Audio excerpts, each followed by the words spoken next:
बीते दिनों नोएडा और ग्रेटर नोएडा में काफ़ी तेज़ आंधी चली, जिसके कारण 400 से अधिक जो पेड़ पौधे हैं वो टूटकर सड़कों पर गिर गए थे। जिसके बाद नोएडा प्राधिकरण ने ये कहा था कि 24 घंटे के भीतर इन तमाम पेड़ पौधों को हम सड़कों से हटा लेंगे। मगर बदइंतजामी जब देखी, जब 4 दिन बीत जाने के बाद भी नोएडा की सड़कों से वो पेड़ पौधे नहीं हटे और किसी एक बड़े हादसा होने का इंतजार किया जा रहा है। नोएडा में हाल ही में आए तेज आंधी तूफान ने शहर की हरियाली को भारी नुकसान पहुंचा है। प्राधिकरण के आंकड़ों के मुताबिक 400 से अधिक पेड़ पौधे टूटकर सड़कों और सार्वजनिक स्थानों पर गिर गए थे। हॉर्टिकल्चर विभाग की ओर से दावा किया गया था कि टूटे हुए पेड़ और शाखाओं को 24 घंटे के भीतर हटाकर रास्तों को पूरी तरह साफ कर दिया जाएगा। लेकिन 4 दिन बीत जाने के बाद भी कई प्रमुख सड़कों और सेक्टरों में टूटे पेड़ और शाखाएं लोगों के लिए खतरा बने हुए हैं। स्थानीय लोगों का कहना है कि सड़क किनारे पड़े भारी पेड़ और टूटी शाखाएं कभी भी किसी बड़े हादसे की वजह बन सकती है। खासतौर रात के समय और बारिश के दौरान ये खतरा और बढ़ जाता है। नोएडा की सड़कों पर आपको ये जो पेड़ टूटे हुए नजर आ रहे हैं, दरअसल ये प्राधिकरण की बदइंतजामी की तस्वीर है।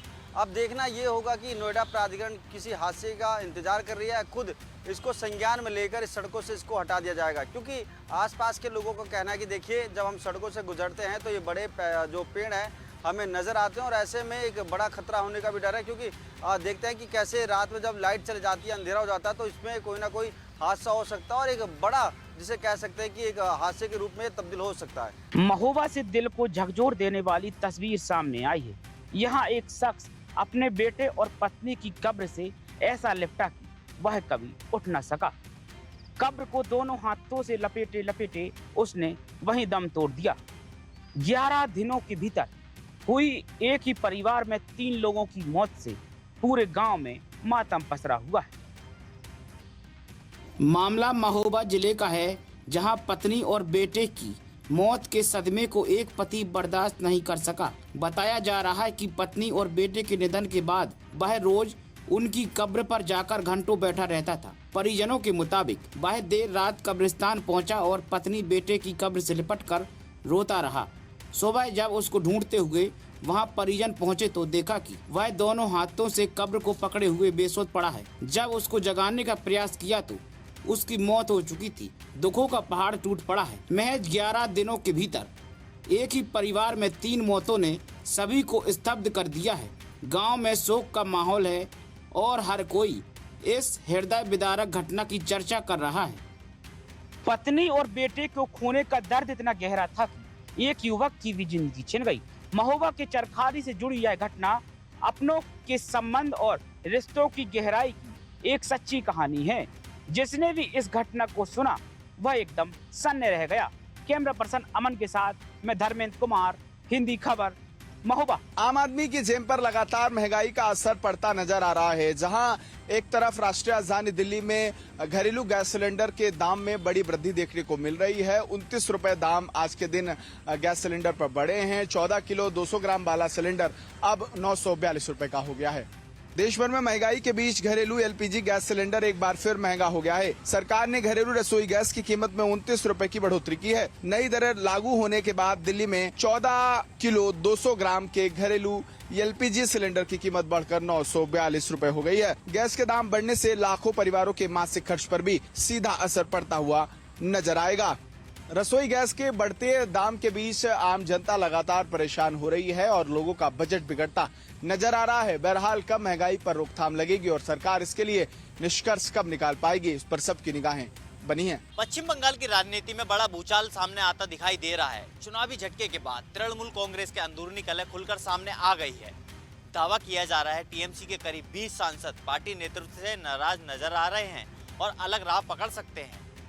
पश्चिम बंगाल में चुनावी हार के बाद तृणमूल कांग्रेस में बगावत के सुर तेज हो गए हैं। पार्टी के भीतर असंतोष इस कदर बढ़ गया है कि अब लोकसभा में भी टूट की अटकलें लगाई जा रही हैं। मीडिया रिपोर्ट्स के मुताबिक पार्टी से निष्कासित और बागी नेताओं ने दावा किया है कि करीब 20 टीएमसी सांसद नेतृत्व से नाराज हैं और अलग गुट बनाने की तैयारी में हैं। कुछ नेताओं का यह भी कहना है कि सांसदों का एक समूह पार्टी में बड़े बदलाव की मांग कर रहा है। इससे पहले विधानसभा में भी बगावत देखने को मिली थी, जहां बड़ी संख्या में विधायकों ने अलग रुख अपनाकर पार्टी नेतृत्व की मुश्किलें बढ़ा दी थी। हालात को संभालने के लिए ममता बनर्जी ने संगठन में बड़ा फेरबदल किया और वरिष्ठ नेताओं को अहम जिम्मेदारियां सौंपी हैं। टीएमसी में मची इस सियासी हलचल ने ममता बनर्जी की चिंताएं बढ़ा दी हैं। अब सबकी नज़र इस बात पर है कि क्या पार्टी नेतृत्व बागी नेताओं को मनाने के लिए कामयाब होगा या फिर बंगाल की राजनीति में महाराष्ट्र मॉडल जैसा कोई नया अध्याय देखने को मिलेगा। आने वाले दिन में तृणमूल कांग्रेस के भविष्य के लिए बेहद अहम माने जा रहे हैं। चंदौली में सड़क चौड़ीकरण परियोजना के बीच एक बड़ा हादसा हो गया। डीडी जंक्शन के पास मलबा हटाने के दौरान अचानक एक जर्जर दीवार भरभरा कर गिर गई। हादसे में 2 मजदूर मलबे के नीचे दब गए, जिनमें एक की मौत हो गई। चंदौली के मुगलसराय क्षेत्र में जीटी रोड स्थित DD junction railway gate number 2 के पास उस समय दर्दनाक हादसा हो गया जब एक क्षतिग्रस्त दुकान का मलबा हटाने का काम चल रहा था। प्रत्यक्षदर्शियों के मुताबिक मजदूर मलबा साफ कर रहे थे, तभी अचानक दुकान की बची हुई दीवार भरभरा कर गिर गई। देखते ही देखते 2 मजदूर मलबे के नीचे दब गए। हादसे के बाद मौके पर चीख पुकार मच गई और स्थानीय लोग राहत कार्य में जुट गए। सूचना मिलते ही प्रशासन और पुलिस की टीम मौके पर पहुंची। स्थानीय लोगों की मदद से दोनों मजदूरों को मलबे से बाहर निकाला गया और तत्काल अस्पताल पहुंचाया गया। अस्पताल में इलाज के दौरान एक मजदूर की मौत हो गई। मृतक की पहचान वाराणसी के बजरडिया निवासी मोहम्मद अली के रूप में हुई है।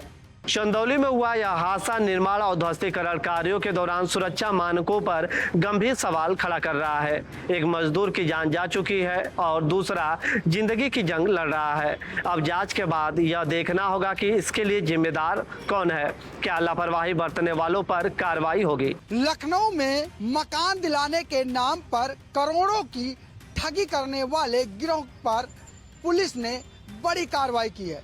वृंदावन योजना में मकान बेचने का झांसा देकर करीब 74 लाख की धोखाधड़ी करने वाले 2 इनामी आरोपियों को पुलिस ने गिरफ्तार कर लिया है। राजधानी लखनऊ में प्रॉपर्टी के नाम पर ठगी करने वाले एक संगठित गिरोह का पर्दाफाश हुआ है। मामला वृंदावन योजना में मकान बेचने के नाम पर करीब 73,99,000 रुपए की धोखाधड़ी से जुड़ा है। पुलिस के मुताबिक उन्नाव निवासी गायत्री देवी ने शिकायत दर्ज कराई थी कि कुछ लोगों ने उन्हें वृंदावन योजना में मकान दिलाने का भरोसा दिया है। आरोप है कि गिरोह ने फर्जी दस्तावेज तैयार किए और आकर्षक वादों के जरिए उनसे लाखों रुपए ऐंठ लिए। जब पीड़िता को अपने साथ हुई ठगी का एहसास हुआ तो उन्होंने थाना पीजीआई में मुकदमा दर्ज कराया। जांच के दौरान पुलिस को पता चला कि यह एक काम संगठित गिरोह द्वारा किया जा रहा है। मामले में शामिल 4 अन्य आरोपियों के खिलाफ पहले ही कानूनी कार्रवाई की जा चुकी है। वहीं अब पुलिस ने 50-50 हजार रुपए के इनामी 2 वांछित आरोपियों को भी गिरफ्तार कर लिया है। मकान और जमीन के नाम पर होने वाली धोखाधड़ी के मामलों के बीच लखनऊ पुलिस की यह कार्रवाई बड़ी सफलता मानी जा रही है। लेकिन यह मामला एक बार फिर लोगों को सावधान रहने का संदेश देता है कि किसी भी संपत्ति की खरीद फरोख्त करने से पहले पूरे दस्तावेज की जांच जरूर करें। कैमरामैन मनोज के साथ में लालचंद, हिंदी खबर, लखनऊ। अवैध खनन को लेकर के प्रशासन एक्शन मोड पर दिखाई दिया, जहां पर फिल्मी अंदाज में गौरीगंज के तहसीलदार अनुश्री तिवारी ने जेसीबी का करीब 3 किलोमीटर पीछा करने के बाद जेसीबी को पकड़कर चालान करके थाने में बंद कर दिया।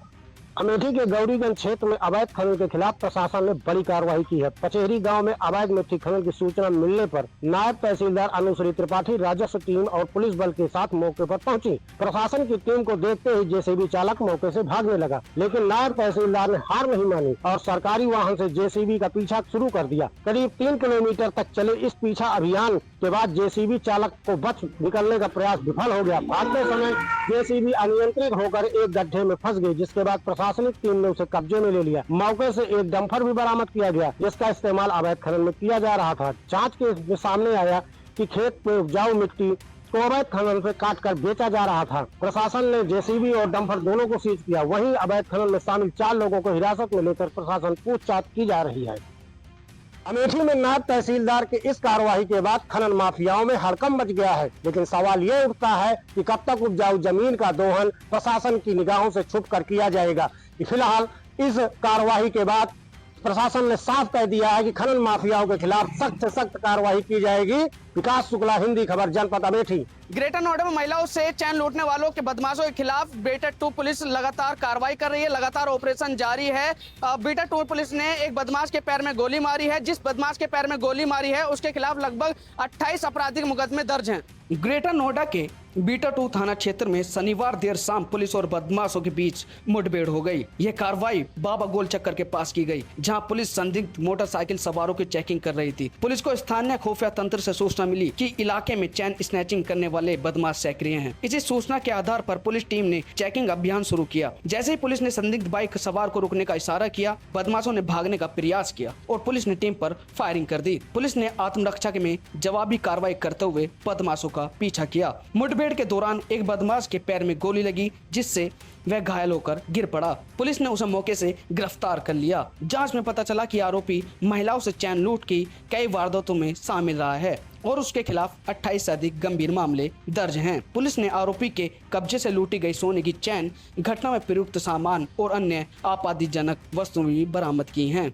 ग्रेटर नोएडा में जो चैन स्नैचिंग कर रहे हैं उन बदमाशों के खिलाफ एक सफलता ग्रेटर नोएडा पुलिस को लगी है। एक बदमाश को गिरफ्तार कर लिया है। फिलहाल जो उसका एक और साथी था वो अभी फरार चल रहा है। अब देखना होगा आने वाले वक्तों में ग्रेटर नोएडा पुलिस या बीटा 2 थाना पुलिस दूसरे आरोपी को कब तक गिरफ्तार कर पाती है, कब तक इस गिरोह का खुलासा हो पाता है।